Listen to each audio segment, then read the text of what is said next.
Lo primero de todos es compartir de nuevo y además dar un abrazo grande a estos compañeros sacerdotes y a todos los grupos y personas que estáis aquí. Estamos acostumbrados en los templos, en las comunidades, cuando se lee la palabra de Dios, la gente se siente en la asamblea y tal vez en el pensamiento de cada fiel puede estar esto: a ver qué rollo nos mete el cura hoy. Sí, como el que haya llover. Y solamente decirles que no es ningún rollo, es desmenuzar la palabra de Dios para que vaya calando hondamente en nuestros corazones. No podemos acostumbrarnos a escuchar la palabra de Dios como una historia del pasado, como algo que pasó, como algo que, se lee siempre. No. La palabra de Dios es una palabra siempre de actualidad. La palabra de Dios es novedad en el corazón de cada hombre y cada mujer creyente. Ustedes han venido aquí precisamente por unas supuestas apariciones de la Virgen. Miren ustedes. La Virgen es el Evangelio vivo de Cristo. Y si yo me acerco a un lugar de Medjugorje, Fátima, donde sea, Lourdes, y no leo tras la imagen de una Virgen, que es el Evangelio vivo de Cristo, de la cual nació ese Cristo, que es la luz del hombre, la esperanza del hombre. Todo eso es una pantomima folclórica. Por ese motivo, esta palabra de Dios que hemos proclamado tiene esta finalidad de caldear el corazón de cada uno de nosotros, como aquellos discípulos de Emaús que iban desconcertados por el camino de la vida. Se habían apartado del grupo porque no creían todo aquello de las mujeres y viven totalmente en la soledad del desconcierto, y en el camino se le aparece el Señor, aquel compañero de viaje, que les va explicando las Escrituras y que les dice que torpes y que necios sois para entender lo que dicen las Sagradas Escrituras.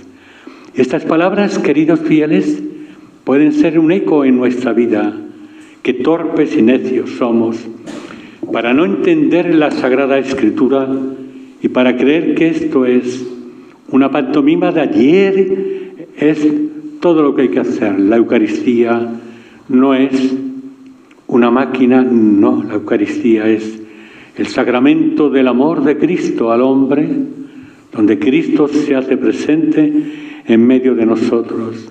Y precisamente cuando aquellos hombres de Emaús se atardece y le dicen: quédate con nosotros que atardece.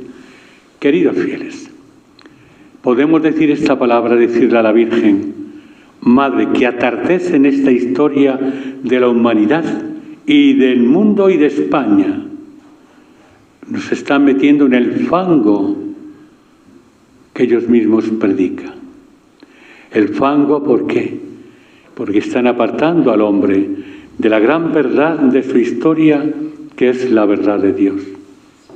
Y creo que nosotros hoy también, a la luz de este texto del libro de los Hechos de los Apóstoles, que estamos leyendo durante toda la Pascua, podemos aprender de la figura de estos hombres, apóstoles, presbíteros también, que van ordenando y que anuncian la gran verdad de su mensaje. ¿Y cuál es la verdad de su mensaje? Que Cristo vive, que Cristo ha resucitado. Y esto es lo que tenemos que escuchar. Muchas veces nos sentamos en las iglesias, esto ya lo sé yo. Cada día, cada momento, el anuncio del carisma de la Iglesia tiene que abrir, ensanchar, calentar el corazón del creyente para descubrir la grandeza de un Dios de amor que se nos reveló en Cristo y que además este Cristo se entregó desde una cruz por amor a la humanidad. Creo que esto es lo importante. Y en este texto precisamente de hoy, del capítulo 16 de los Hechos, tenemos la actividad de Pablo. Y como Pablo elige a Timoteo porque le han hablado muy bien de él y le circuncida también. ¿Por qué? Como un gesto de acogida al pueblo judío, pero no porque esté de acuerdo, porque en el concilio de Jerusalén ya determinaron la actitud de todo creyente ante la ley de Moisés. Pero hay aquí algo impresionante.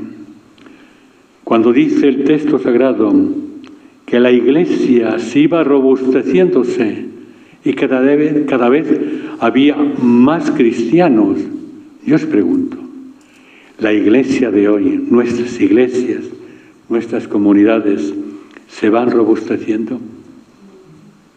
No. Tenemos la despoblación de los templos. Tenemos como el hombre de hoy, el creyente de hoy, diríamos, se está apartando de la gran verdad de su vida, que es Cristo el Señor. Sí, irán a la Virgen de los Desamparados, irán un momento a Sevilla a procesiones, pero en el trasfondo de sus vidas viven la fe. Y la fe de San Macarena y de esa Virgen de los Desamparados cambia sus vidas. ¿Les hacen hombres y mujeres más honestos? ¿O todo es un montaje que responde a una realidad festiva o histórica? Y por ese motivo creo que tenemos que fijarnos en estas palabras tan bellas. De verdad, nuestras iglesias se van robusteciéndose y con su visita aquí, ustedes, cuando vayan a sus parroquias, harán que ustedes, cada uno de ustedes, cada uno de nosotros, somos una piedra ungida para formar el edificio de la Iglesia. Iremos transformados. Esta mujer María nos transformará, nos hará hombres y mujeres coherentes en un momento tan difícil. No olvidéis la palabra fango. En este momento del fango, ¿qué queréis? Por eso creo que nosotros tenemos que ver aquí una realidad. Los sacerdotes, es el Espíritu Santo el que guía esta iglesia. No es el estilo de este señor ni de este ni de otro. Es el Espíritu Santo el que guía a la iglesia, el que le da fuerzas. Por ese motivo, cuando falla el Espíritu Santo, le tenemos de vacaciones, la iglesia digo, pues no se robustece esta iglesia. Y la Virgen María es precisamente templo del Espíritu Santo para infundirnos toda la fuerza y toda la luz del Espíritu Santo que nos tiene que animar. Por eso el mensaje famoso, cardenales, obispos, sacerdotes, van por mal camino. ¿Por qué vamos por mal camino? Nos falla la luz del Espíritu que nos tiene que guiar. Nos fijamos más en nuestros valores o contravalores. Qué bien lo hago, qué bien. No, hermanos.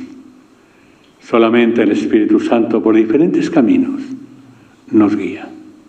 Fijaros bien como Pablo, en la segunda parte de todo el libro de los Hechos, el que aparece es Pablo como actor, diríamos, del libro de los Hechos. Pero Pablo tiene una visión del Macedonio, que entonces esa visión, por la luz del Espíritu, Pablo pone en camino, que es el anuncio del Evangelio a Europa, por la parte de los Filipos.